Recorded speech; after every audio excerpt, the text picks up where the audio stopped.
আজকে একটা শীতের সবজি রান্না করব। তার জন্য টমেটো, একটু আদা, দুটো কাঁচা লঙ্কা আর একটু সাদা সর্ষে, অল্প জল আর লবণ দিয়ে পেস্ট করে নেব।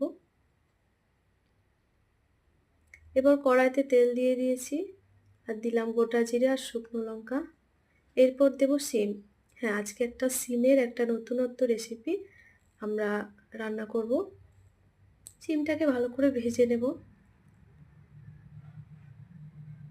সিমটা এইভাবে ভাজা হয়ে গেছে।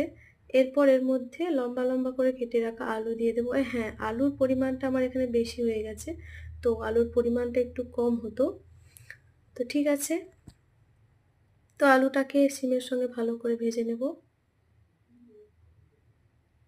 এরপর দিয়ে দিলাম হলুদ গুঁড়ো, অল্প জিরে গুঁড়ো, লঙ্কার গুঁড়ো আর কাশ্মীরি লঙ্কার গুঁড়ো।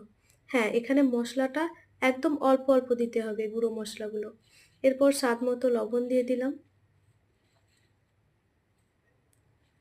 লবণ দিয়ে ভালো করে এটাকে নেড়ে চেড়ে নিয়ে ঠিক একটা সুন্দর গন্ধ আসবে। এরপরে দিয়ে দিলাম বাটা মশলাটা যেটা বেটে রেখেছিলাম। আরেকবার বলে দিই, বাটা মশলার মধ্যে ছিল আদা, টমেটো, কাঁচা লঙ্কা আর সাদা সর্ষে। এরপর অল্প জল দিয়ে এটাকে 10 থেকে 12 মিনিট মতো অল্প আঁচে সিদ্ধ করে নিলেই, আলুগুলো সিদ্ধ হয়ে গেলেই তরকারিটা রেডি। বেশি কিচ্ছু করতে হবে না, একদম সিম্পল রেসিপি।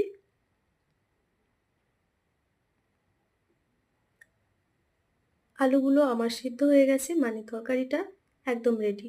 নামানোর আগে দুটো চেরা কাঁচা লঙ্কা আর একটু ধনিয়া পাতা কুচি দিয়ে দিলাম।